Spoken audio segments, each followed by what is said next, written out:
Jésus. Est-ce qu'on peut l'ovationner? On peut le célébrer.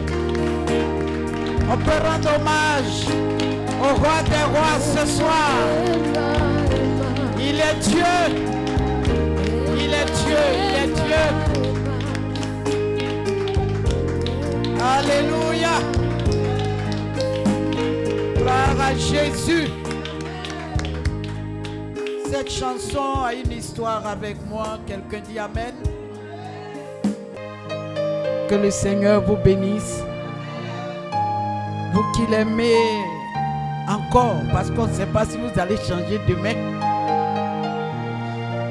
Il y a des gens que la pluie arrête, le soleil arrête, les vents arrêtent, la tempête arrête. Ceux-là n'ont pas encore connu le Seigneur. Ceux-là n'ont pas l'amour vrai du Seigneur. Mais celui qui brave les obstacles, la pluie, la tempête, qui sort, qui vient à la rencontre de son Dieu. Ce Dieu que je sais est fidèle pour récompenser cette personne. Quelqu'un dit Amen bien. Ce chant a une histoire avec moi. Amen. Tu dois avoir un chant, une histoire avec un chant. Chacun de nous doit avoir une histoire avec un chant. Si tu n'en as pas, c'est que le Dieu que tu sais là même, c'est compliqué. Tu dois avoir un chant qui te touche, qui te donne envie de vivre, qui te donne envie de reprendre le chemin, qui te donne envie de te lever. Alléluia. Et c'est ce que ce chant-là fait avec moi. À un moment sombre de ma vie, alléluia. Un soir à la veillée, ce chant a été gravé sur la table de mon cœur. Alléluia. Et depuis lors, chaque fois que ce chant passe, j'ai toujours envie de vivre. Quelqu'un dit Amen très bien. Vous avez remarqué il y a quelques mois que je ne prêche pas. Amen. Mais aujourd'hui, Dieu m'a fait la grâce, amen, d'être à l'autel pour apporter véritablement une petite parole qui va faire du bien au cœur d'une personne. Alléluia. Nous n'allons pas durer, alléluia. Et au fur et à mesure, nous allons monter en puissance. Quelqu'un dit Amen. Acclame le Seigneur parce que je t'aime. Dans l'amour du Seigneur, le fait que tu sois là ce soir, que le Seigneur te récompense, qu'il te bénisse et qu'il te donne ce que ton cœur désire. J'ai dit qu'il te donne ce que ton cœur désire. Acclame-le encore.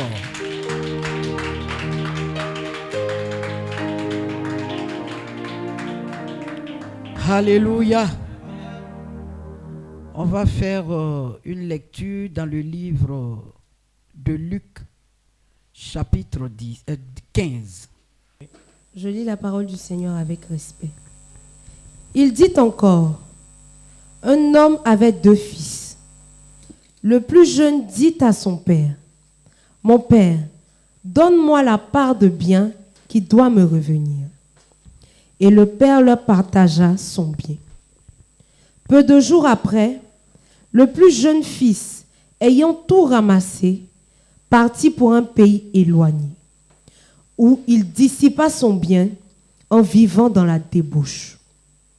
Lorsqu'il eut tout dépensé, une grande famine survint dans ce pays, et il commença à se trouver dans le besoin. Verset 15. Il alla se mettre au service d'un des habitants du pays, qui l'envoya dans ses champs garder les pourceaux. Il aurait bien voulu se rassasier des carouges que mangeaient les pourceaux, mais personne ne lui en donnait. Étant rentré en lui-même, il se dit, combien de mercenaires chez mon père ont du pain en abondance, et moi, ici, je meurs de faim. Verset 18. Je me lèverai, j'irai vers mon père, et je lui dirai, mon père, j'ai péché contre le ciel et contre toi. Amen. Amen. Père, nous te disons merci, nous te rendons toute la gloire pour ce moment. Nous prions que tu ouvres notre entendement, notre cœur, afin que cet enseignement nous fasse du bien. Notre seul désir, c'est de te servir. Notre seul désir, c'est d'être avec toi, t'écouter, faire ta volonté et avancer avec toi. Quelqu'un me dit Amen. Alléluia. Alors, ce texte-là, nous allons parler des erreurs du fils cadet. Et ce soir, si Dieu me fait grâce, je vais parler de 3 erreurs du fils cadet qui ont entraîné la déchéance dans sa vie. Quelqu'un dit Amen. Ce texte nous parle d'un fils, car ce monsieur en avait 2. Le plus jeune s'est levé un matin ou un soir et a dit à son père de lui donner ce qui lui revenait de droit, les biens qui lui revenaient de droit, afin qu'il puisse aller se débrouiller ailleurs. Le père n'a pas résisté. Le père a obéi au dire du fils. Et le père lui a remis ce qui devait lui revenir de droit. Et la Bible déclare qu'il est allé dans un pays lointain pour aller refaire sa vie. Il est allé refaire sa vie. À un moment donné, il n'avait plus rien. Tout ce qu'il avait acquis comme bien était fini. Et à un moment donné, il fallait qu'il trouve de quoi manger et un toit où loger. Et il s'est retrouvé véritablement dans un lieu où les gens élevaient les porcs. Et ce qu'il recherchait, c'était maintenant de trouver à manger. Parce qu'il n'avait plus rien à manger, il n'avait plus d'argent, il n'avait plus rien. Et là encore, pour trouver de quoi manger, c'était difficile. Les gens ne lui donnaient pas. Alors à un moment donné, il est rentré en lui-même. Et il s'est dit, mais chez mon père là-bas, les mercenaires même trouvent de quoi manger, ils ont du pain. Et moi qui suis le fils, je suis en dehors de la maison et je meurs de faim. Je vais me lever et j'irai vers mon père. Et je lui dirai que j'ai péché contre lui, j'ai péché contre le ciel, afin qu'il me pardonne. J'ai voulu qu'on s'arrête là, alléluia, pour parler des erreurs de ce fils. Alléluia. Le contexte dans lequel je veux que nous travaillons ce soir et que nous soyons orientés, je veux que nous parlons de l'Église. Alléluia. Ici, c'est l'Église. Amen. Et le Père, c'est l'homme, la femme de Dieu établie. Alléluia. Sur l'œuvre. Et nous savons que le champ appartient à l'Éternel. Et l'Éternel Dieu établit toujours des hommes sur son champ pour faire le travail, pour conduire les brebis qu'il a envoyées, alléluia, dans ce champ. Gloire à Dieu. Alors, je veux parler de 3 erreurs de ce jeune fils.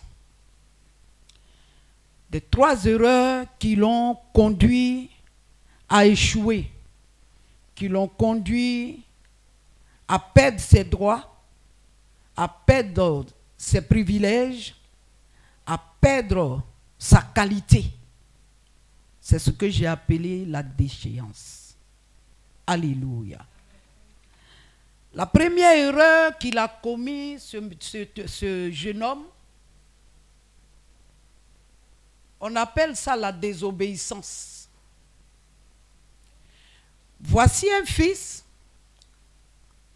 qui ne craint pas Dieu, qui n'a pas de respect même pour le père.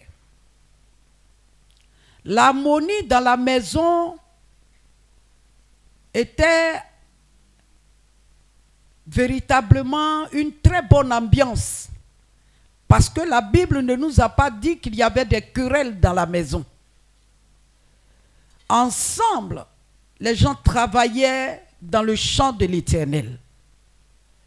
Chacun était prêt à faire le travail qui lui a été confié comme tâche.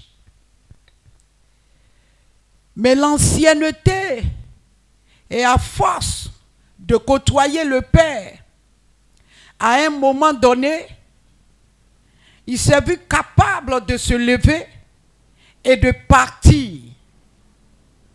Alors, il vient trouver le Père. Il dit au Père, le bien que tu dois me donner, l'héritage qui me revient de droit, je suis venu chercher tous ces biens pour pouvoir sortir de la maison. Et ma Bible dit que le Père n'a pas parlé.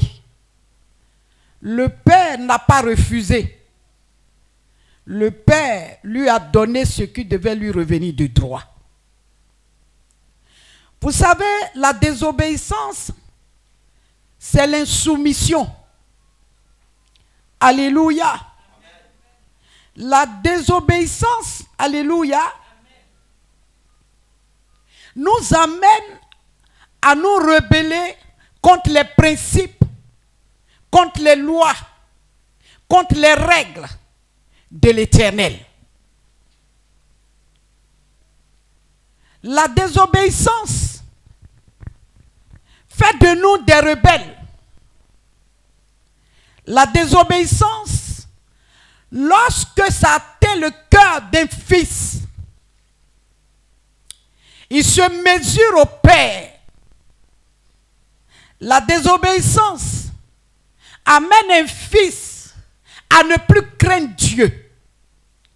La désobéissance dans la maison de Dieu, lorsque ça atteint le cœur d'un fils ou une fille, cet enfant est capable de se lever et parler au Père, parler à la mère, comme si c'était son égal. Cet enfant s'est levé, il a parlé au Père en regardant droit dans ses yeux.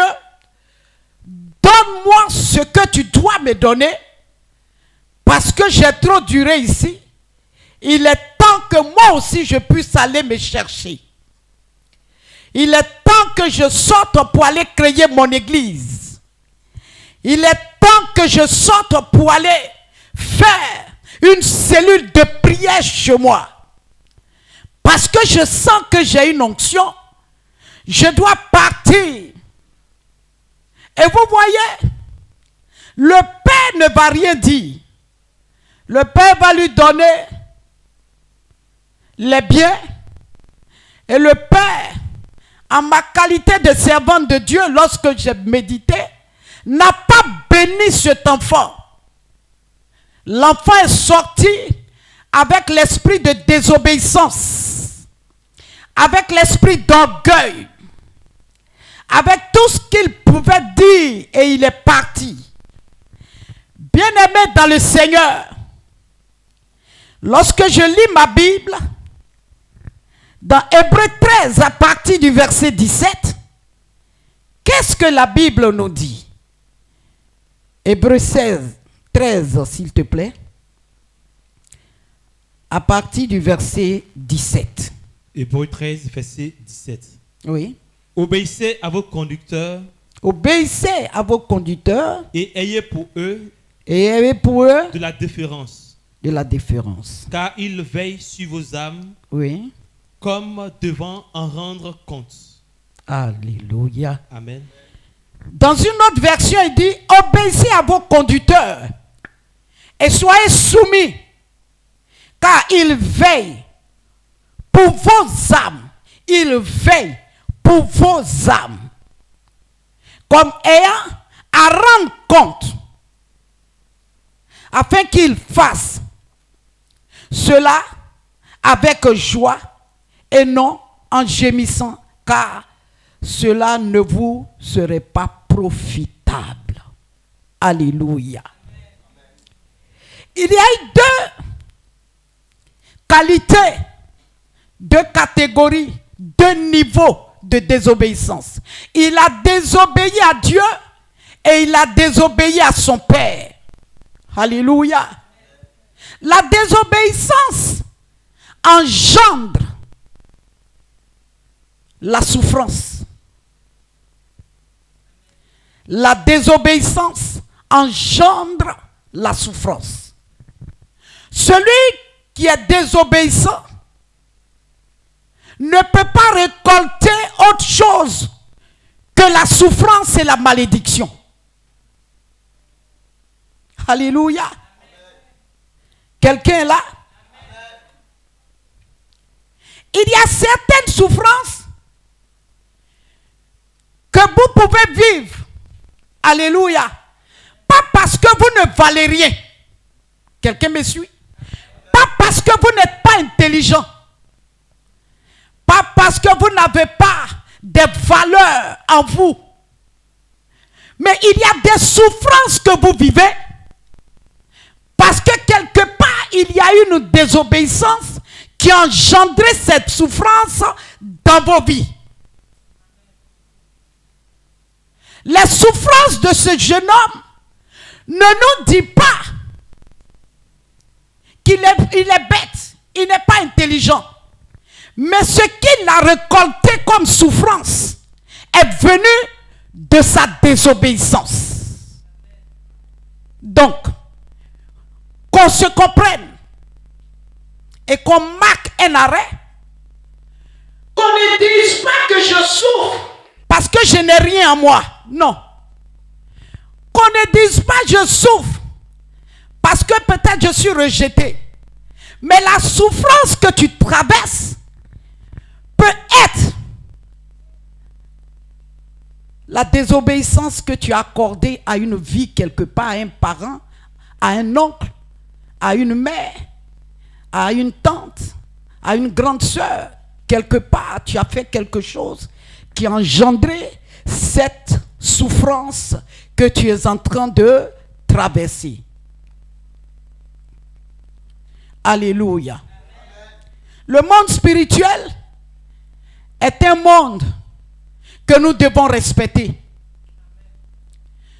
Parce que si tu en règles avec le spirituel, forcément ta vie physique sera bien agencée. Quelqu'un me dit amen.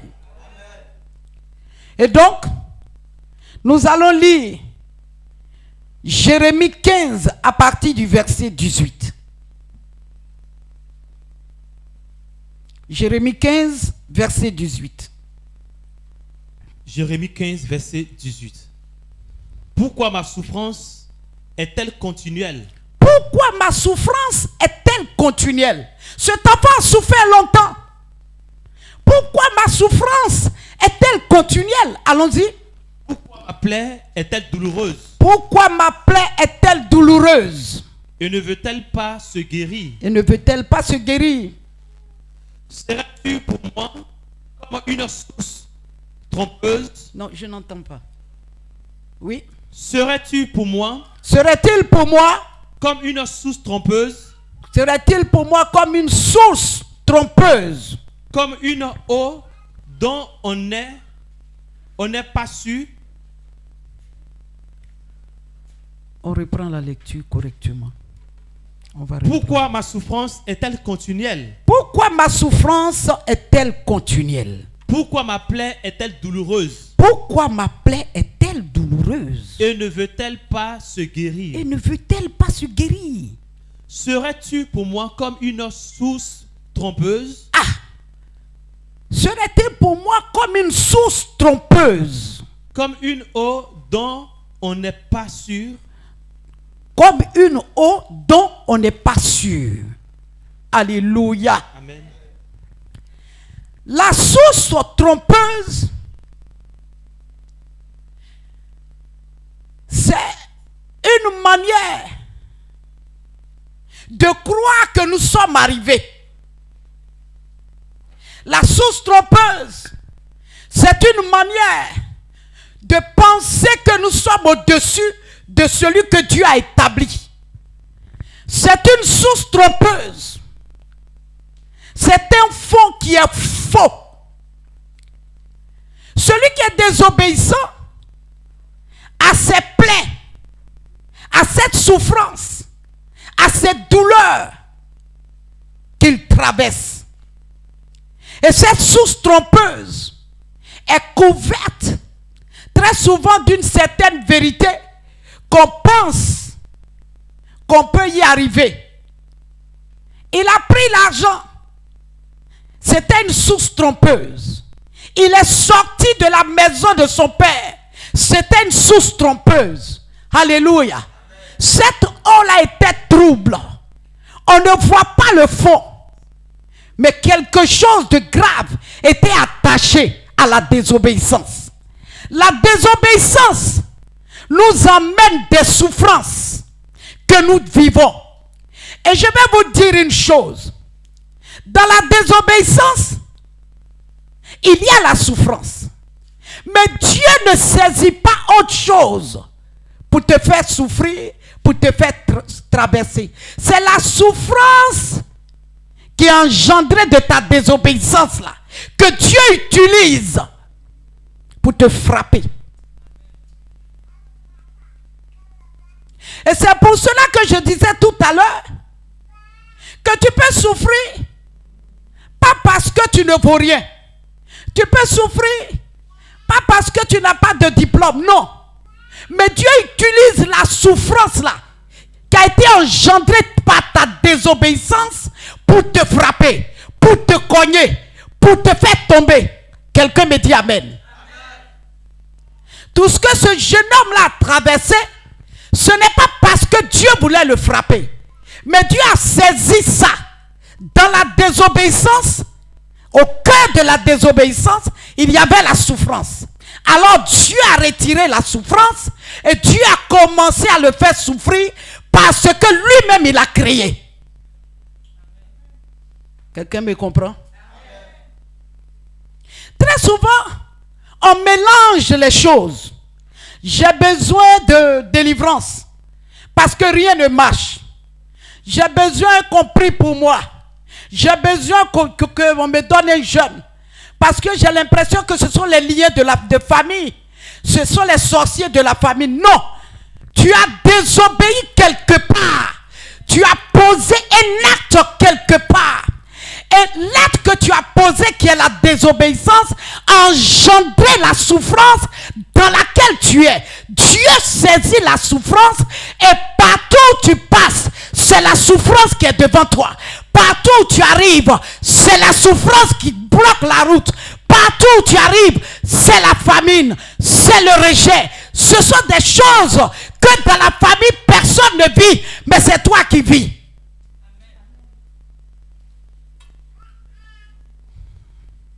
Il est sorti de la maison. Mais à la maison, il y avait à manger. À la maison, il y avait la lumière de Dieu. À la maison, il y avait la joie. Mais ce qu'il a créé avant de sortir a commencé à le poursuivre dans tout. La désobéissance est un esprit qui détruit. Dans cette désobéissance, alléluia, la souffrance va s'attaquer à tes finances, va s'attaquer à ton mariage, va s'attaquer à ton travail, va s'attaquer à tout tout ce que tu entreprends. Nous sommes dans un monde qui véritablement Dieu règne, mais il est esprit. Les choses sont d'abord esprit, avant que nous puissions voir ce que nous voyons. Quelqu'un dit Amen, très bien. Amen, bien. Les Job 5 à partir du verset 6. Job chapitre 5.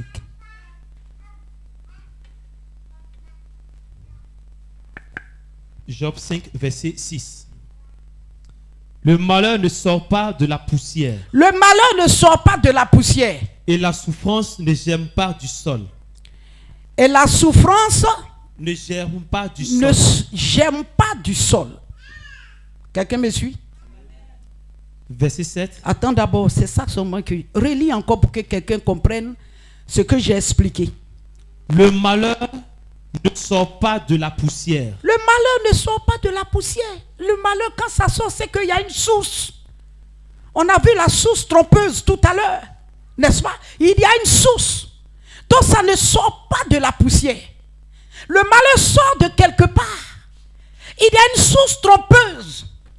Il y a des eaux troubles quelque part. Tu n'as pas bien regardé. Manque de sagesse. Manque d'intelligence.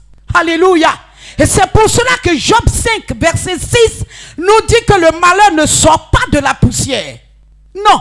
Le malheur sort toujours de quelque part. Bien-aimé dans le Seigneur, pendant que je te prêche, que ton esprit s'ouvre, que ton cœur s'ouvre, pour que tu puisses voir là où tu as posé des pas, tu as fait des choses, et depuis des années, délivrance sur délivrance, prière sur prière, jeûne sur jeûne, les choses ne changent pas. La Bible nous dit, le malheur ne sort pas d'où?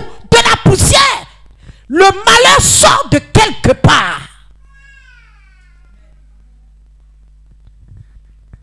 Le malheur que ce jeune déchu, qui a perdu ses droits, perdu ses privilèges, perdu sa qualité, est sorti de quelque part. Quelque part où? La désobéissance. Et c'est pour cela que la Bible nous dit, le malheur ne sort pas de la poussière. Et la souffrance ne germe pas du sol. La souffrance sort de quelque part. La souffrance est un esprit.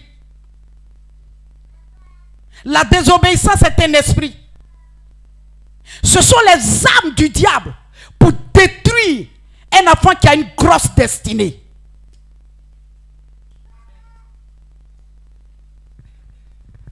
Cet enfant, dès le départ, était correct. Il travaillait. Il était soumis aux règles de la maison. Mais à un moment donné, il s'est vu trop grand. Mais le malheur ne sort pas de la poussière. Alléluia.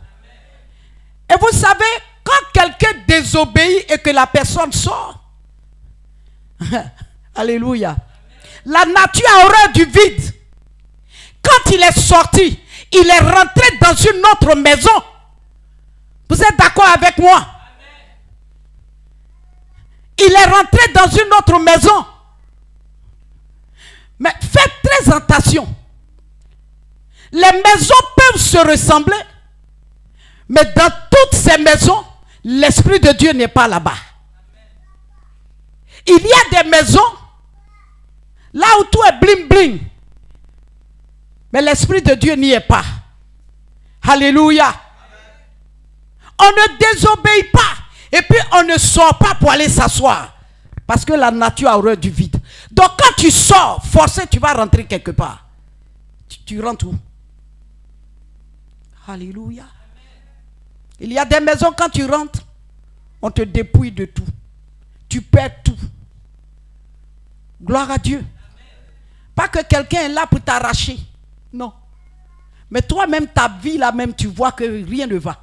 Alléluia. Tu avais des centaines de millions, tu arrives là-bas.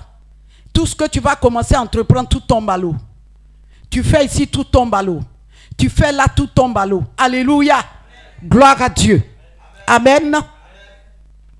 Donc je disais que Dieu utilise la souffrance qui découle de la désobéissance pour avertir. Job 36, à partir du verset 15. Mais Dieu sauve le malheureux. Dieu sauve le malheureux dans sa misère. Dans sa misère. Et c'est par la souffrance qu'il l'avertit. Et c'est par la souffrance qu'il l'avertit.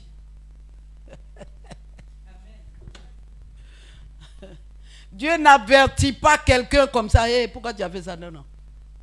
C'est par la souffrance qu'il t'avertit. Je veux que tu retiennes ces versets-là. C'est par la souffrance que Dieu avertit. Bien-aimé, si tu es réellement un enfant de Dieu, quand tu commences à traverser des souffrances, vivre des souffrances, il faut que tu fléchisses genoux pour demander à Dieu. Dieu va ouvrir tes yeux. Parce que c'est par la souffrance. Et cette souffrance-là ne vient pas du ciel. C'est toi-même qui l'as façonnée par ta désobéissance. Tu es allé contre les règles de Dieu. Tu es allé contre les principes de Dieu. Tu es allé contre la voie de Dieu. Tu as voulu créer toi-même tes voies et puis être ton chef. C'est-à-dire au-dessus de toi, il n'y a pas de chef. Alléluia. Amen. Et c'est par la souffrance là que toi-même tu as créé là qu'il t'avertit. Quelqu'un dit Amen. Amen. Ça peut aller? Amen. Acclame le Seigneur.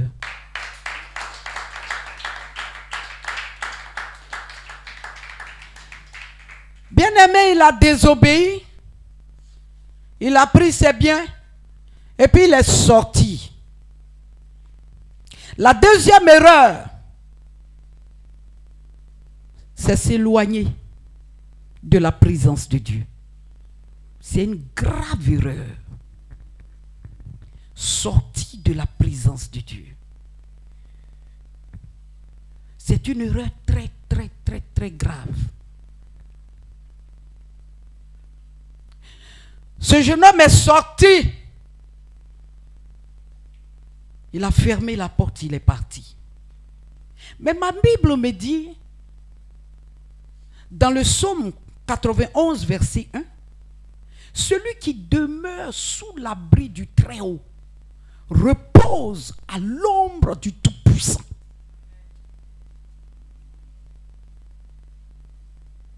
On ne peut pas quitter la présence de Dieu.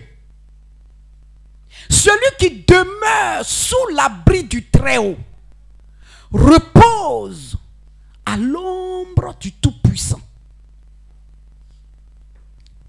Je veux que tu saches qu'il n'y a pas mieux ailleurs.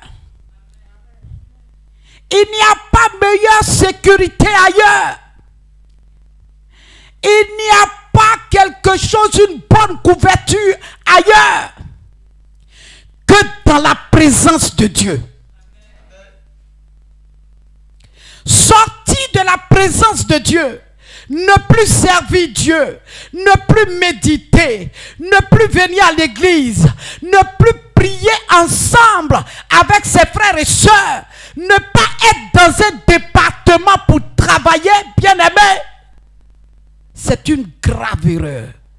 Ce jeune homme a abandonné son église, il a abandonné son poste, il a abandonné ce qu'il faisait. L'argent était devenu son maître. L'argent était devenu tout pour lui. Quand il a regardé dans le sac, il a vu. Il dit, je m'en vais. Quitter la présence de Dieu, qui est la lumière. Quand tu quittes, c'est que tu rentres dans les ténèbres. Jésus n'a-t-il pas dit que vous êtes la lumière de ce monde? Donc si tu n'es plus avec Christ, c'est que tu es dans les ténèbres. Alléluia. Alléluia. J'aime David. David le roi.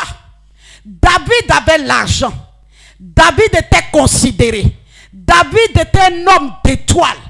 Mais David dit dans le psaume 27 à partir du verset 4, je demande à l'Éternel une chose. Je ne demande pas deux. Je ne demande pas trois. Je demande à l'Éternel une seule chose que je désire ardemment. Il dit que je désire ardemment. Je voudrais habiter toute ma vie dans la maison de l'Éternel.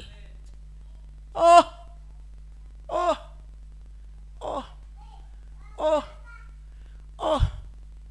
Est-ce que tu peux me lire ça? Psaume 27, verset 4. Oh. Je demande à l'Éternel une chose. Je demande à l'Éternel une chose. Dieu m'a béni. Je sais que ma destinée est rayonnante. Je sais que je suis un roi. Je sais que je suis quelqu'un, oui, qui a péché, qui est poursuivi par Absalom, son fils. Mais je n'irai pas loin de toi. Je ne veux pas quitter ta présence. Quel que soit ce qui va se passer, mon désir le plus ardent, c'est d'habiter dans ta maison toute ma vie.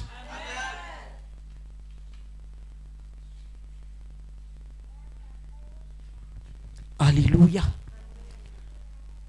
Alléluia. Lorsque tu t'éloignes de la maison de Dieu, lis le reste.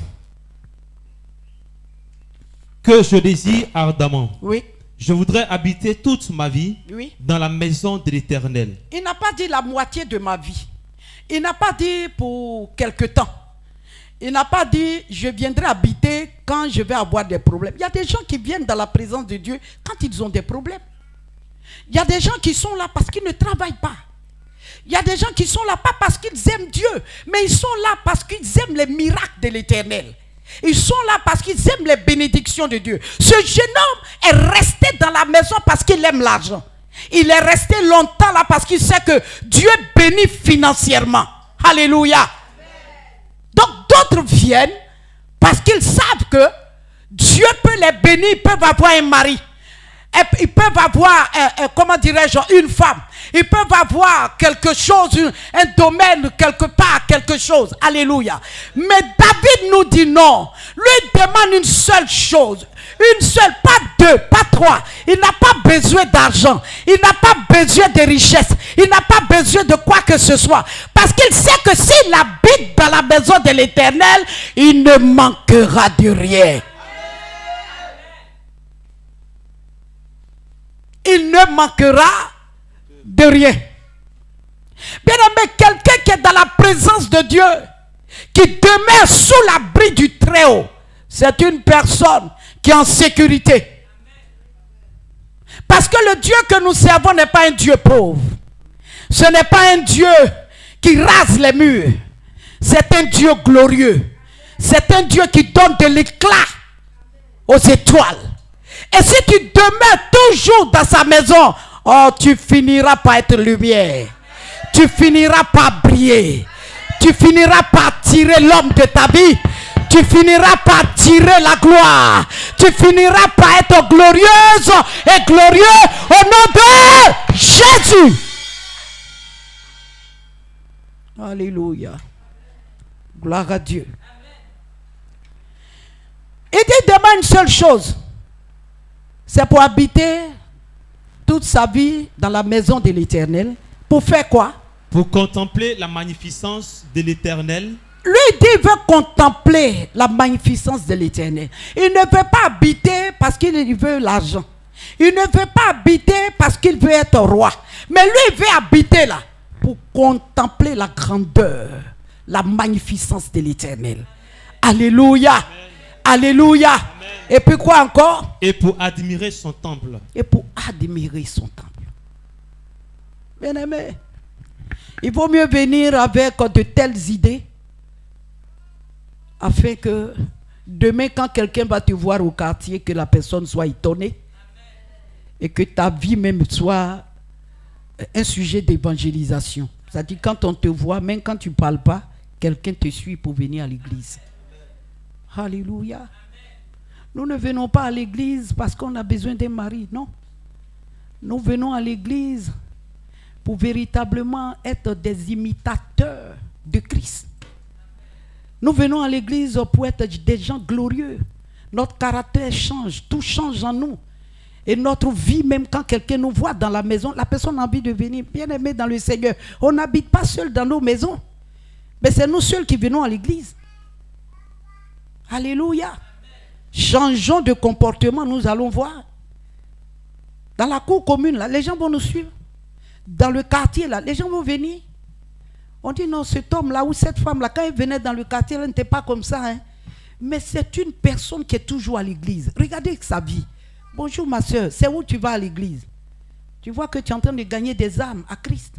Et au fur et à mesure que tu gagnes des âmes à Christ, toi-même, Dieu même t'élève, il te récompense. Alléluia. Gloire à Dieu. Il n'y a pas mieux ailleurs que dans la présence de Dieu. Mais cet enfant-là a pris l'argent et il a abandonné la présence de Dieu. Celui qui sort de la présence de Dieu, bien-aimé, on n'a même pas besoin d'aller voir un marabout pour prédire sa chute ou bien aller voir qui que ce soit. Ce qui est sûr, il est dans le noir et c'est terminé. Dans le noir, tu ne vois pas la route. Dans le noir, c'est fini pour toi. Dans le noir, mais tu ne peux pas avancer. Comment veux-tu avancer si tu es dans le noir? Je suis étonné d'entendre des gens dire, moi, j'étais un grand évangéliste avant. Et maintenant, tu es devenu quoi? J'étais un grand évangéliste. Vous-même, votre affaire d'église, là, nous, on a prêché, hein, dans les croisades, là, si tu nous vois, moi, quand j'ai fait, oh, les gens tombent comme ça. Mais aujourd'hui, là, tu es devenu quoi? Derrière le koutoukou, dans les maquis, en train de courir ça et là, et tu n'es rien devenu. Alléluia. Gloire à Dieu. Ne sortez jamais de la présence de Dieu. Quelqu'un me dit Amen, très bien. Amen. Vous savez, quand vous sortez de la présence de Dieu, c'est très grave. Amen. Amen. Je le disais tout à l'heure, parce que ta vie n'est pas éclairée. Prenez Psaume 119, verset 105.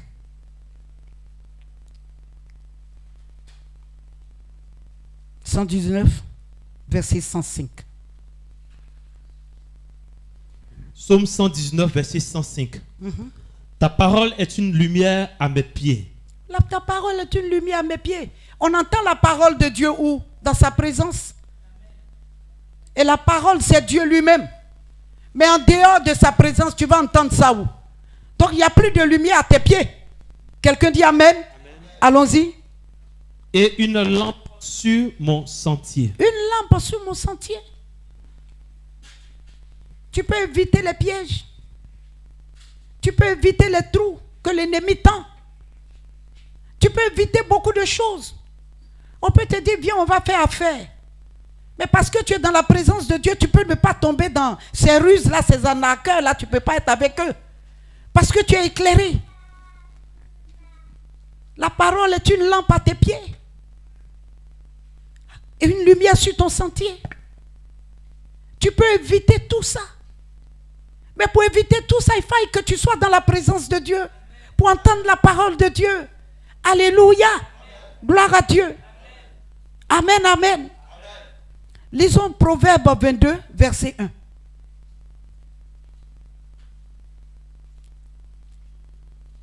Proverbe 22, verset 1. La réputation est probable. Préférable. La réputation est préférable à de grandes richesses. Oui. Et la grâce vaut mieux que l'argent et que l'or. Amen. Bien-aimé, tu sais, si tu sors de la présence de Dieu, ta réputation là, ça sera une mauvaise réputation. La réputation est préférable à de la grande richesse. Mais c'est dans la présence de Dieu qu'on acquiert ça. Une bonne réputation s'acquiert dans la présence de Dieu. Lorsque tu es nourri par la parole et que tu es éclairé par la parole, tu as une très bonne réputation. Je vois des chrétiens qui s'emportent vite, qui n'ont pas une bonne réputation dans leur quartier. Ils n'ont pas une bonne réputation au bureau. Ils n'ont pas une bonne réputation. Bien-aimé, tu es assis dans l'église, mais Alléluia. Tu es assis à l'église, mais tu n'es pas dans la présence de Dieu. La présence de Dieu, c'est pas venir tout le temps à l'église et puis être assis là et puis partir. Vous n'avez pas entendu ce que David a dit dans le psaume 27 à partir du verset 4. Ce qu'il demande, il demande une seule chose. Ce qu'il désire ardemment, être dans la présence de Dieu. Habiter dans la maison de Dieu. Mais habiter dans la maison de Dieu, c'est avoir son esprit connecté à l'esprit de Dieu. Alléluia. C'est à partir de là que tu peux avoir une bonne réputation. On ne peut pas être à l'église, alléluia, soit disant qu'on est dans la présence de Dieu, et puis quand on sort, on mène une vie mondaine. Ce jeune homme, dès qu'il est sorti, il a mené quoi? Une vie de débauche. La vie de débauche, va t'en chercher dans ton dictionnaire. Il n'était pas avec les fils de Dieu, mais il a commencé à côtoyer les filles et les fils du diable. Il n'y a rien dans la vie de débauche. Donc à partir de là, il a perdu sa bonne réputation. Sa réputation était mauvaise. Tout simplement parce qu'il est sorti de la présence de Dieu. Tu sors de la présence de Dieu, ta bonne réputation va rester. Et tu vas repartir avec une marque que le diable va mettre sur ton front. Quelqu'un est là?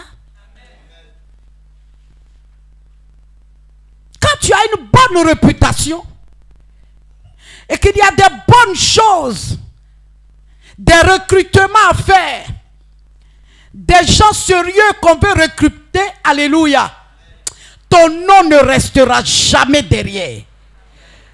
Parce que Dieu va susciter des hommes et des femmes pour parler à celui qui recrute là. Qu'on connaît quelqu'un là. Non, si tu le prends, tu as une bonne personne. Alléluia.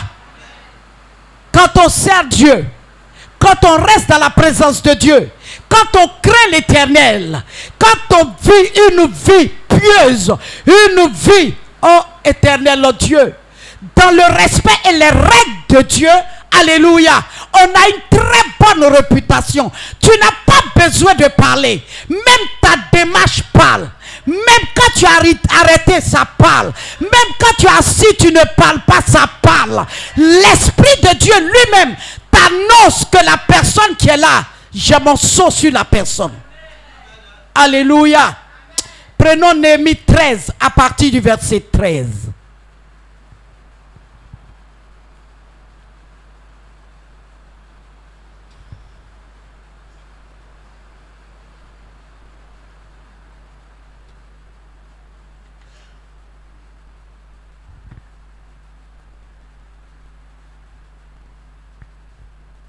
Néhémie 13, verset 13.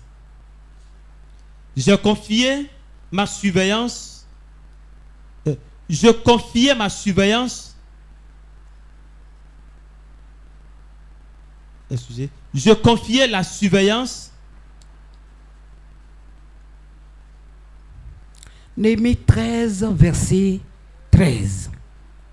Je confiais la surveillance des magasins à Shelamia, le secrétaire, à Zadok, le scribe, et à Pédaja, l'un des Lévites. Et je l'ai adjoigni Anan, fils de Zakou, fils de Matania, car ils avaient la réputation d'être fidèles. Il avait quoi? Il a joint qui? Anan. Anan a tout ce groupe qui venait de citer. Des gens connus. Néhémie peut travailler avec des gens honnêtes. Des gens qui ont l'esprit. Des gens qui sont prêts à se battre pour y arriver. Néhémie ne veut pas échouer. Néhémie veut avancer. Mais quand on regarde dans le contexte de la chose, Anan a été cité le dernier. Anan craignait Dieu. Anan est quelqu'un qui n'est pas parmi les grands. Mais Anan était dans la présence de Dieu. Anan avait une très bonne réputation parce qu'on le voyait très fidèle. Anan n'était pas là où on parle de mauvaises personnes. Anan n'était pas dans les critiques. Anan n'était pas dans la voyousie. Donc, la Bible nous dit, il avait une très bonne réputation car il était fidèle. Bien-aimé dans le Seigneur, demeurer dans la présence de Dieu te donne une très bonne réputation.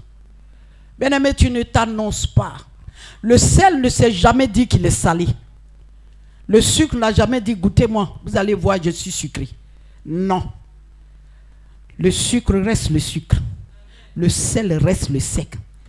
Anan était là. Ce sont des gens qui parlent d'Anan. Ce sont des gens qui ont parlé d'Anan. Ce sont des gens qui ont dit qu'il a une bonne réputation. Alléluia. Qu'il est fidèle. Alléluia. Que si tu veux faire quelque chose de sérieux, quelque chose là où il ne peut pas avoir de fuite, quelque chose où on va commencer et puis vers la fin, au milieu là-bas, les gens ne viennent plus. Quelque chose où on commence, oh, ah, oh, prions. Le deuxième samedi, prions. Troisième samedi, d'autres font 3 pas, 4 pas derrière. Il n'y a plus personne. Ma Bible me dit, des gens ont rendu témoignage de cet homme. Que celui-là, il a une très bonne réputation. Hein. Vous savez ce qui le fait avancer? On dit non. On dit il est très fidèle. Hein. Parce que quand tu lui confies quelque chose, il ne quitte pas dedans. Tant que tu n'as pas dit hop, on a fini, il est dedans. Donc sa réputation là, c'est ça. Il est fidèle. Il est loyal. Et donc tu peux le prendre pour ton travail. Ce qui crée ça dans les hommes, c'est la présence de Dieu qui fait ça. C'est la parole de Dieu qui nous lave, qui nous repositionne, qui nous transforme et qui fait de nous des bonnes personnes qui ont une très bonne réputation. Alléluia. Quelqu'un s'approche de toi pour te marier et une autre personne ne va pas lui dire tu es mal tombé. C'est pas là-bas, elle est belle, mais mon vieux. On dit c'est comme ça. Mais quand il dit non, mais vraiment la fille là me plaît. Oh là là. Moi, même si elle n'était pas mariée, même si elle, je voulais prendre. Vraiment, si Dieu t'a parlé, c'est que Dieu t'a parlé. On peut t'encourager. Mon ami, on peut t'encourager. On ne t'encourage pas parce qu'elle est belle, mais on t'encourage parce qu'elle aime Dieu. Mes amis, mariez des femmes qui aiment Dieu. Je suis venu dire à un homme ici, marie une femme qui aime Dieu. Si tu vas marier une femme qui n'aime pas Dieu, ta chute sera très grave. Marie une femme qui aime prier. Marie une femme, sa priorité d'abord, c'est Dieu. Quand tu veux prendre une décision, chérie, on n'a qu'à prier d'abord. Et il ne faut pas aller mettre l'argent comme ça, hein. On n'a qu'à prier d'abord. Tu as touché les 1 milliard là? Oui, chérie. Est-ce que tu as payé la dîme des 1 milliard? Ah, il faut qu'on paye la dîme des 1 milliard. Et puis on voit le pasteur, comment on va s'orienter pour faire. Il ne faut pas on va se lever comme ça pour faire. Oh, qui a vu? Non, il ne faut pas faire ça. Si tu ne maries pas une personne qui a une bonne réputation, qui fait feu rouge, feu vert, avec ton Dieu, mon ami, tu vas avoir problème. Une femme qui fait feu rouge, feu vert, feu rouge, feu vert, tu vas avoir problème. Il faut aimer une femme. Quand même tu es fatigué, c'est elle qui te réveille pour dire, lève-toi, on va prier. Je sais que tu es fatigué, mais lève-toi, on va prier. Lève-toi. Mais une femme qui court jusqu'à... Elle se couche à minuit, sans se laver. Le bas de ses pieds sont sales comme ça, parce qu'elle travaille beaucoup. Et puis, vous savez ce qu'elle court? Elle court après quoi? Vous savez après quoi elle court? Elle court après l'argent. En train de chercher l'argent. Mais l'argent appartient à Dieu. Elle court. Elle court. Bien-aimé dans le Seigneur. Moi, mon grand frère a marié ça aussi. Mais aujourd'hui, là, c'est ça qui est là. Elle a grillé à locaux jusqu'à... Elle a bâti maison. Quand je parle de ne pas se laver en bas des pieds sales, nous, on était très jeunes, on a vu tout ça. Je ne savais pas que j'allais devenir servante de Dieu aujourd'hui. Mais tout ça, là, aujourd'hui, là, ça a apporté quoi à mon grand frère? Je l'ai vu au funérailles. Qu'est-ce que ça a apporté à mon frère? Je suis en train de parler à un enfant de Dieu. Amen. Ça sera sur YouTube. Je suis en train de parler à un enfant de Dieu. Ton choix. Il faut aimer une femme qui aime ton Dieu que tu aimes. Qui aime ton Dieu que tu sers. La femme est celle-là qui arrange tout. Tu peux être fatigué, comment. Mais va te réveiller, lève-toi, on va prier. Pardon chérie, au moins 5 minutes. Prions au moins 5-10 minutes. On va recommander la journée dans les mains du Seigneur. Et puis si tu veux, tu vas dormir. Alléluia. Amen. Mais une femme que toi-même tu réveilles. Alléluia. Amen. Une femme que tu réveilles. Et même si tu ne la réveilles pas, quand elle se réveille comme ça, boum, c'est que c'est pour aller faire son beau flotto. C'est que c'est pour aller tailler ses patates. C'est qu'il est l'heure, il faut qu'on parte au travail. Moi, mon travail là, c'est ça qui est tout pour moi. Mon travail là. Pourtant, vous n'avez pas prié. Alléluia. Amen. Gloire à Dieu. Quelqu'un est là? Amen. Est-ce que quelqu'un m'entend? Des femmes qui ont une très bonne réputation. C'est ce qu'il faut marier. Anan avait une très bonne réputation. Il ne s'est pas présenté pour dire, vous pouvez me prendre aussi. J'ai la force, je suis bien, je peux, parce que, non. On est allé le chercher chez lui. On dit, viens, Néhémie te cherche. On dit, mais pourquoi? Il dit, il te cherche. Non, on lui a dit que tu es bien. Et puis il est rentré. Mon ami. Au lieu de courir, bien aimé dans le Seigneur, c'est une erreur. C'est une erreur. Ce jeune homme là-bas, il s'est dit, mais les belles femmes sont dehors. Là-bas, je peux avoir 3 femmes par jour. Je peux changer de femme parce que si je prends l'argent là, je sors, je peux changer de femme. Il les voit belles à la télé. Mais on est toujours dans la présence de Dieu, on prie seulement. Mais quand mon temps va arriver, puis je vais les toucher, il faille que je sorte. Alléluia. Là n'est pas la raison. Alléluia. La raison n'est pas d'aller chercher un mari sur Facebook. La raison n'est pas de courir et se faire belle, se placer quand les garçons passent. Non. Tu as une mauvaise réputation. Et cette mauvaise réputation ne peut pas te donner un mari. Alléluia. Mais si tu restes dans sa présence, si tu sais fléchir genoux, si tu sais crier à lui, si tu sais prier et pleurer devant sa face, alors il se souviendra de toi comme il s'est souvenu d'Anne. Alléluia. Quelqu'un me dit amen très bien. Quelqu'un me dit amen fort. La bonne réputation ouvre les portes. Mais où on acquiert ça? Dans la présence de Dieu. L'erreur de ce jeune homme était de sortir de la présence de Dieu. Tu sors de la présence de Dieu, tu vas tomber. Quelqu'un dit amen. Amen. Alléluia. Amen. Gloire à Dieu. Amen. Amen. La troisième erreur, c'est de rejeter la grâce et préférer l'argent.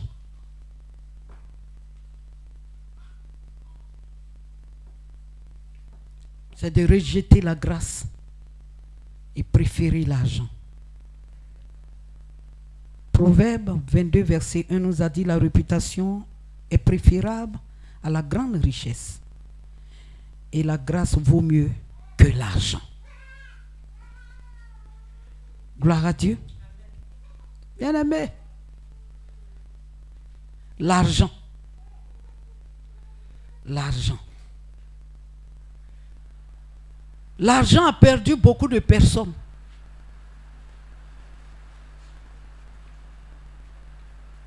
Les gens ont rejeté la grâce, la faveur divine qui produit l'abondance, qui t'introduit dans la prospérité, dans la richesse infinie. Alléluia. Les gens ont rejeté ça pour des miettes. Quelqu'un dit amen bien. Amen. Bien-aimé, ce jeune homme, dans la présence de Dieu, ce que j'ai compris, c'était l'argent. C'est l'argent qu'il voulait. Il n'avait pas besoin de Dieu. Il n'avait pas besoin de père spirituel. Il n'avait pas besoin de tout ça. Il n'avait pas besoin de Dieu. Il n'avait pas la crainte de Dieu. La présence de Dieu, ça lui donne quoi? Pendant ce temps, les baka roulent là-bas. Hein? Pendant ce temps, les gens sont en train de payer les yangos. Hein? Pendant ce temps, les gens sont en train de vendre ce qu'il ne faut pas vendre, hein, pour avoir beaucoup d'argent. Nous, on est assis ici, là, on fait quoi? Comment il allait faire pour avoir un peu, pour se retrouver dehors? Les gens sont prêts à prendre l'argent et aller dans le monde, aller faire ce qu'il ne faut pas faire, que d'avoir l'argent et envoyer à l'église pour bâtir l'œuvre de Dieu.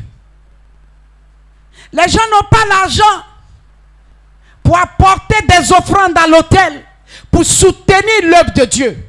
Les gens n'ont pas l'argent pour donner leur dîme. Enlever la dîme même dans leur argent, c'est un problème. Qui j'enlève là? Et puis ça reste 90 000. Ah ça. Quand j'ai enlevé 10 000, puis il reste 90 000 là. C'est comme moi-même là, mais c'est 90 000 on me paye. Tous les mois, 90 000, 10 000, 10 000, 10 000. Tous les mois comme ça. Les gens là même, moi-même, ils ne comprennent pas. Moi-même, je vais dire qu'on ne m'a pas payé. Alléluia. L'argent. Les gens regrettent, ils rejettent la grâce.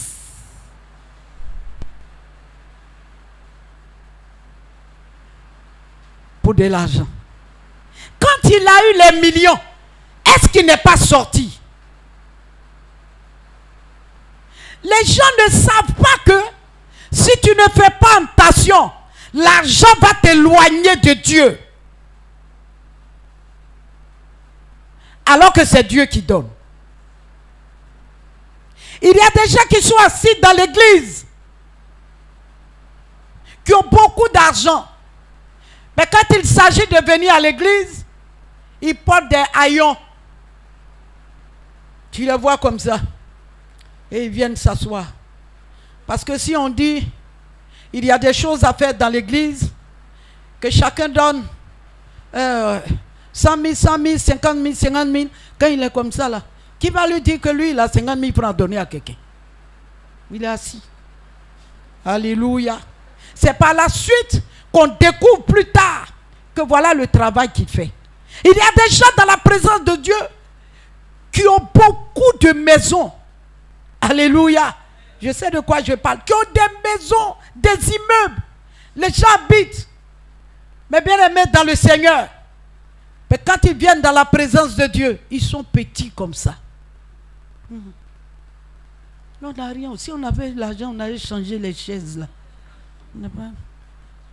Les chaises là, mais tout est cassé. Sinon, on allait changer ça. Pourtant, tous les mois, ils perçoivent quelque chose. L'argent a séparé cet homme-là de la maison de Dieu, de son père spirituel, de son frère. L'argent sépare l'homme de l'homme. Il y a des gens, prie pour eux. Quand ils sont bénis financièrement, l'argent rend orgueilleux. Et c'est là maintenant, non, c'est un faux pasteur. Lui là, c'est quel genre de pasteur? Non, on ne peut pas rester toujours dans le trou là. Moi j'ai prié pour une personne, alléluia. Ma prière c'est qu'elle voit ça même sur YouTube. Qui finit à l'ENA. Alléluia. Et moi, on vient s'asseoir, je prie. Et je lui dis, il faut rentrer au port. Elle rentre au port. Elle sort milliardaire aujourd'hui. Alléluia. Les voitures qu'elle roule, tu ne peux pas. Gloire à Dieu. Et en ce moment, on était de l'autre côté.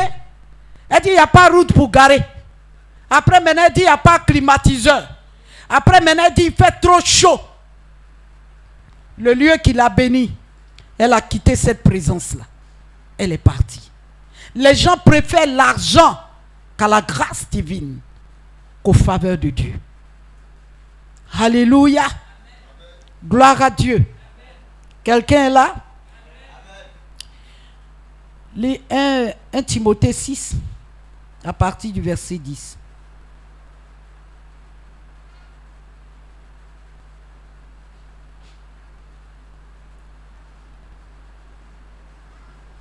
1 Timothée 6, verset 10.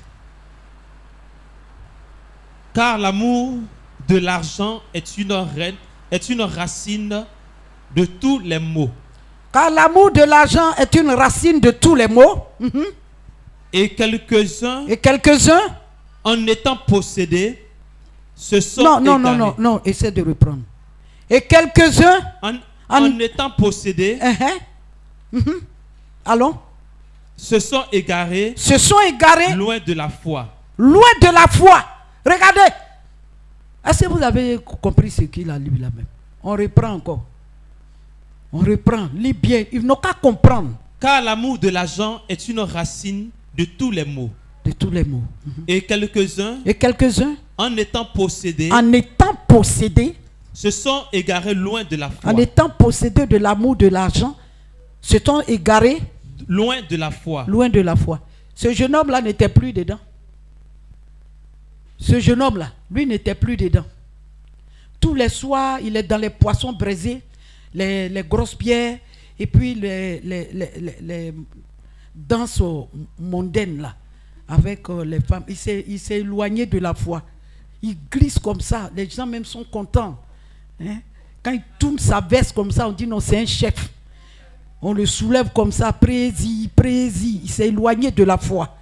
Hein? Alléluia. Amen. Alléluia. Bien-aimé dans le Seigneur, je vais demander à quelqu'un ne descend pas de la croix. Parce que parmi nous ici, il y a des gens qui descendent. Il y a des gens qui se retrouvent en boîte, bien-aimés dans le Seigneur. On est ici, là, on fait Alléluia, Amen. Mais à partir de certain moment, tu les revois dans les boîtes de nuit. Quand je vois ça, je suis choqué. Je suis choqué. J'ai dit à quelqu'un, je suis choqué. Je suis choqué. Ce jeune homme-là s'est retrouvé en boîte. Vous pensez que c'est sur place là que ça prend? Au moment où il dansait, il s'abaissait. On dit, non, mais Michael Jackson ne glisse pas comme ça. Mais lui, là, il est trop fort, il est fort. Hein? Il avait un peu encore dans la caisse. Il glissait. Mais les fils du diable, ils savent blaguer. Hein? Alléluia. Quand ils sont en train de te blaguer comme ça, tu penses que tu es aux anges. Alléluia. Bien-aimé dans le Seigneur. J'imagine les jeux de lumière. Qu'est-ce qui ne s'est pas passé là-bas? Tu vois, il y a des gens. Faut pas, on va se blaguer. Soit tu es converti, soit tu n'es pas converti. Merci mon fils, vérité. Soit tu es converti, soit tu n'es pas converti. Quand on veut enterrer le célibat là, nous, en tant que chrétiens, alléluia, on a notre manière d'enterrer le célibat. Gloire à Dieu. Vous retrouvez entre sœurs, alléluia, dans un grand restaurant de la place. Nous, pour nous là, c'est ça. Nous, c'est les restaurants chers. Voilà. Vous vous retrouvez, chacun paye son plat. Même si le plat là est petit comme ça, c'est 12 000. Mais vous payez, chacun, on se fait plaisir. On s'assoit entre femmes, on mange, on se filme bien, alléluia. Et après ça, on rentre, on dort. Mais allez boire. On te voit un champagne comme ça. Ou bien vin. Hein? Si c'est Goliath qui a écrit dessus, si c'est quoi, hein? On dit non, on est en train d'enterrer le célibat. Et puis vous êtes dans des petites robes comme ça. Entre vous et les filles du monde, il n'y a pas de différence. Il n'y a pas de différence. Si c'est quelqu'un même que tu dis tu as eu dans le monde, mon ami, la personne là va t'entraîner dans le monde. Bah, toi-même, tu n'es pas converti. Alléluia. Et maintenant, tout le monde se dit non, nous sommes des sœurs. Et encore des sœurs de l'église se joignent à ça. Alléluia. Mais je bénis le nom du Seigneur que maintenant il y a les réseaux sociaux. Parce qu'on ne peut pas se cacher. Au milieu là, il y en a qui jettent ça dessus. Et puis ça danse comme ça. Des vampires. Parce que affaire de boîte de nuit, c'est une affaire de vampires. C'est la nuit que les vampires sortent pour boire le sang. La nuit où les gens se reposent, c'est là. Vous êtes parmi les païens. Mais vous-même, vous êtes plus que les païens. Ce jeune homme était plus que les gens même qui étaient dans la boîte là, dans le lieu des prostituées, où il a mené une vie de débauche. Lui-même, pour lui-même, est grave. Si la mort devait venir là, il allait mourir premier. Parce que ce lieu-là n'est pas son milieu, mais il s'est retrouvé là-bas. Est-ce que vous trouvez normal? Alléluia. Des gens prennent leur argent que Dieu leur a donné. Parce que venir à l'autel et déposer sa dîme, apporter les offrandes, c'est pour dire merci à Dieu. Parce que Dieu t'a donné. Mais ce que Dieu t'a donné, toi tu es gérant. Tu prends l'argent de Dieu là. Et puis tu payes à boire. Tu bois jusqu'à... Tu bois jusqu'à... De l'autre côté, moi j'ai eu des chants. Quand ils chantent comme ça, là, tu ne peux pas t'arrêter là. Ça sent boisson comme ça. J'ai eu quelqu'un qui tapait le tam-tam, mon vieux. Mon fils Jonas le connaît. Tous ceux-là aussi sont des chrétiens. Vous voyez que les anciens rient. Hein? Mais le groupe musical, patate. Et un groupe, j'ai dit, même quand les gens viennent de l'extérieur pour venir, le groupe musical qui était là, vous ne voyez pas qu'aujourd'hui, il n'y a pas. Dieu est en train de faire un truc. Mais les gens la tapent. Tu ne peux pas aller vers là-bas. Si tu as allumé une bichette, le feu.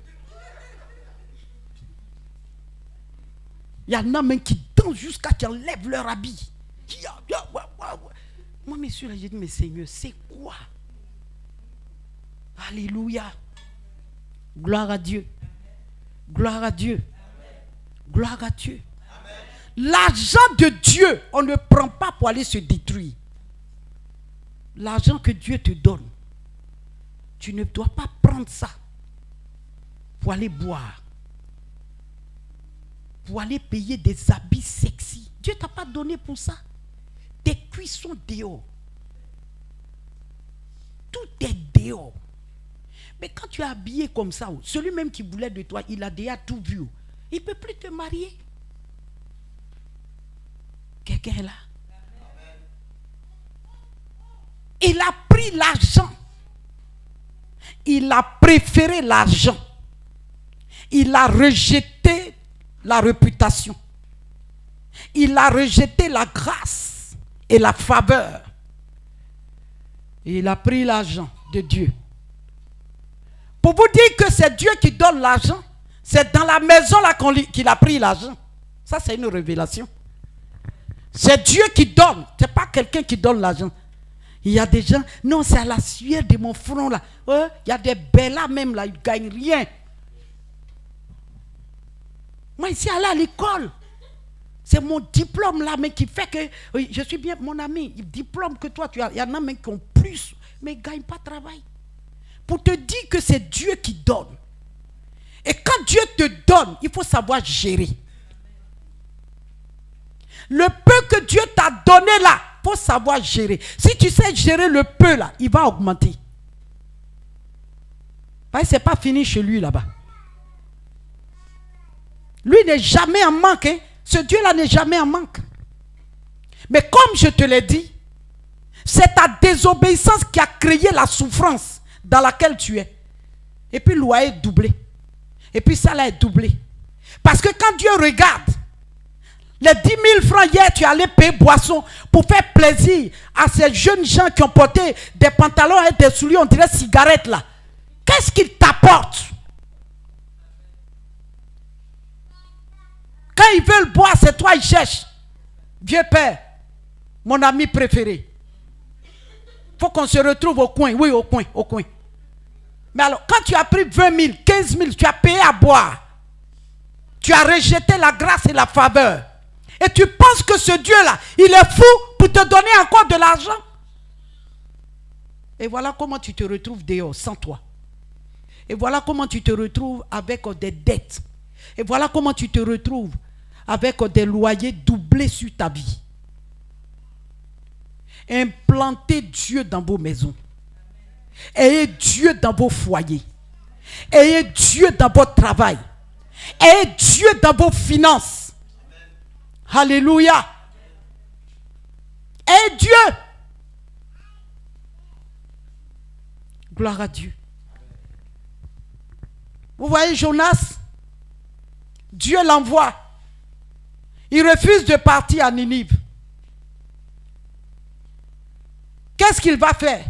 Il a l'argent pour payer le bateau pour aller ailleurs.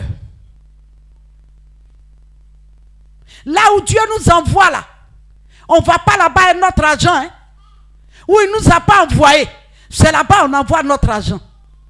Mais il allait créer des problèmes aux gens qui étaient sur le bateau.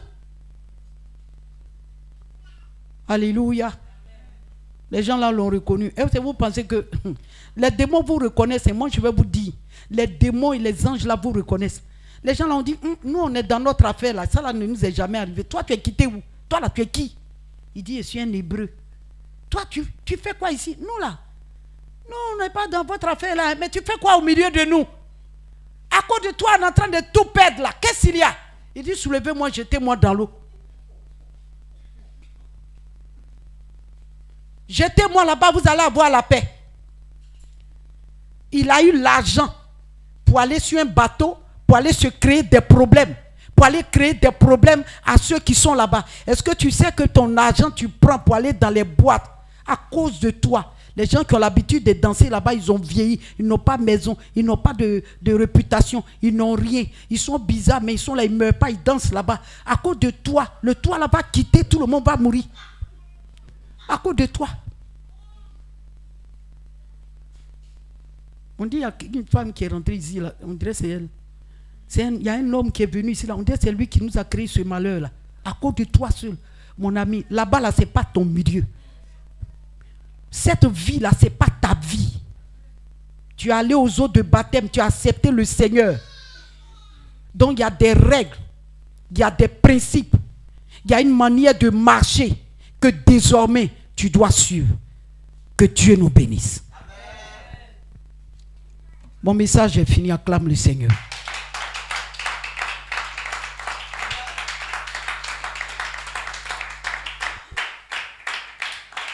Alléluia. Tu vas te tenir debout, on va prier 2 minutes.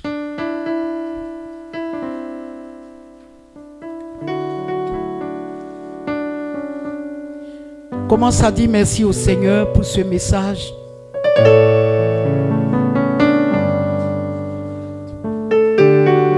Bénis le nom du Seigneur.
Seigneur, nous te disons merci. Nous te rendons toute la gloire parce que tu nous as parlé. Tu nous as enseigné ce soir. Nous prions que tu viennes parfaire nos vies et que tu nous enlèves sur le mauvais chemin. Élève la voix et prie le Seigneur.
élever la voix.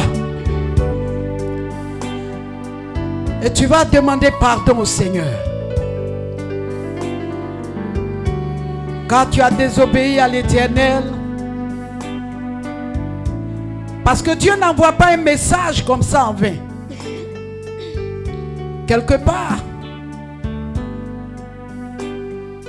tu as manqué le but. Tu as péché contre Dieu.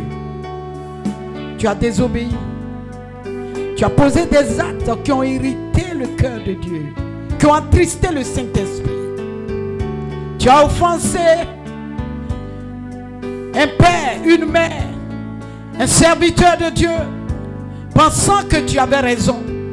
Ce soir, Dieu te donne cet espace pour que tu puisses t'humilier, te repentir et demander pardon devant sa face afin qu'il puisse te relever. Élève la voix et commence à demander pardon à Dieu. Humilie-toi devant sa face. Humilie-toi. Prosterne-toi devant lui. Et commence à lui demander pardon. Ce sont des choses que tu n'as pas considérées. Mais l'Éternel Dieu a pris ça en compte. Et aujourd'hui, la souffrance qui découle de cette désobéissance a envahi ta vie, a englouti ta vie. Ce soir, demande pardon à Dieu. Même pour ce que tu sais et ce que tu ne sais pas. Quand tu peux ignorer certaines choses. Et pourtant Dieu n'a pas ignoré. Alors élève la voix. Les mains levées vers son trône. Ou véritablement prosterné devant lui. Commence à lui demander pardon. Car de génération en génération, tes descendants risquent de payer ce que tu as fait. Alors dis à Dieu, ce soir cette parole est venue pour moi. Alors dis à Dieu, je suis concerné par cet enseignement. Éternel Dieu, j'ai péché contre toi. J'ai agi mal contre toi. J'ai fait des choses que je ne devais pas faire. Alors ce soir, me voici devant ta face. Je me répands. Je me répands. Je me répands. Je me répands. Je ne devais pas. Oh éternel Dieu, souviens-toi. Souviens-toi de moi. Élève la voix et parle à Dieu.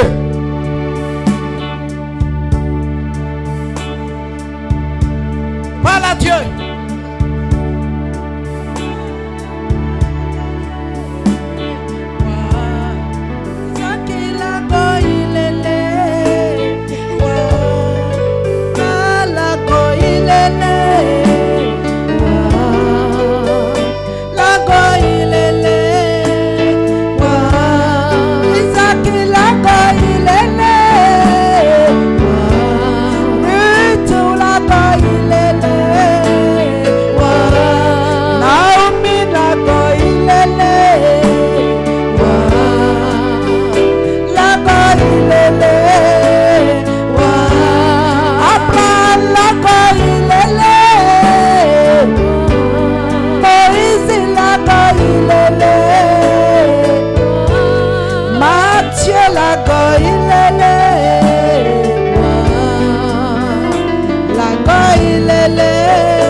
pardon est accepté par un sang versé. Un pardon sans sacrifice n'a pas de sens dans le monde spirituel. C'est pour cette raison Jésus-Christ est allé à la croix, il est mort. Son sang est versé pour effacer nos péchés. Ce soir, tu vas utiliser le sang de l'agneau afin que ce sang efface tous tes péchés, efface toutes tes mauvaises traces, et que l'Éternel Dieu te reconnaisse désormais en Jésus-Christ comme son Fils. Élève la voix et commence à prier le Seigneur. Commence à invoquer le sang de l'agneau. Invoque le sang de Jésus. Akanta babo. Le sang Akanta là-bas. de l'agneau est mon bout. Invoque le sang de l'agneau. Priez, je suis affranchi. Et le sang de l'agneau est mon bouclier. Je suis affranchi. Alléluia, j'ai la liberté.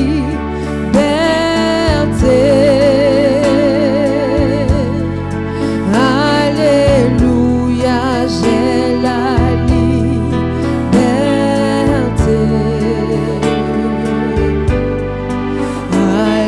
Alléluia, j'ai la Invoque le sang de l'agneau. liberté. Que ce sang te lave, que ce sang te purifie, Alléluia, j'ai la que le sang de Jésus te redonne la vie. car le sang de l'agneau est mon bouclier. Je suis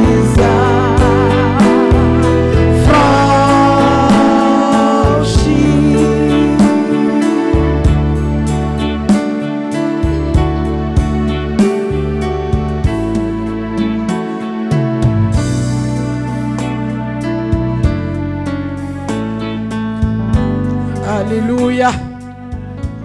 Gloire à Jésus. Tu vas encore prier et demander au Seigneur de te garder dans sa présence. Quel que soit tout ce qui va se passer, tu ne veux pas quitter sa présence. Tu as mangé, tu n'as pas à manger. Tu veux toujours rester dans sa présence. Sur la base du psaume 27, verset 4, élève la voix et commence à prier le Seigneur comme le roi David l'a fait. Prie le Seigneur. Prie le Seigneur. Prie le Seigneur. Dis à Dieu, à partir d'aujourd'hui, je ne quitterai plus ta présence. Je ne veux plus aller loin de toi. Garde-moi dans ta présence, Seigneur. Garde-moi dans ta présence. Seigneur, c'est le meilleur endroit. À partir de cet enseignement, que ma vie soit enracinée dans ta maison. Parle à Dieu.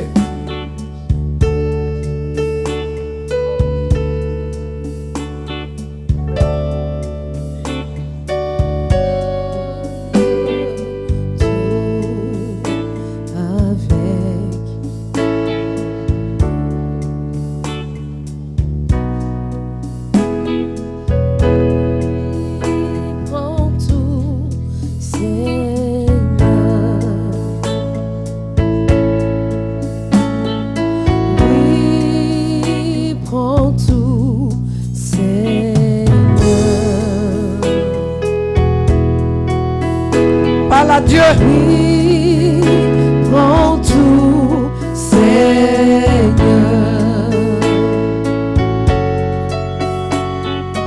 Oui, prends tout, Seigneur.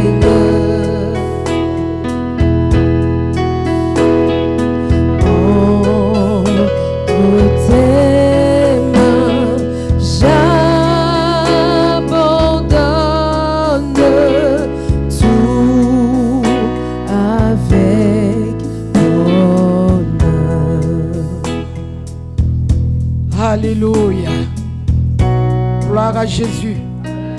Tiens-toi debout et acclame le Seigneur. Acclame le Seigneur. Acclame puissamment le Seigneur. Alléluia. Gloire à Jésus qui a été béni ce soir. Qui a été béni. Amen. Acclame le Seigneur encore.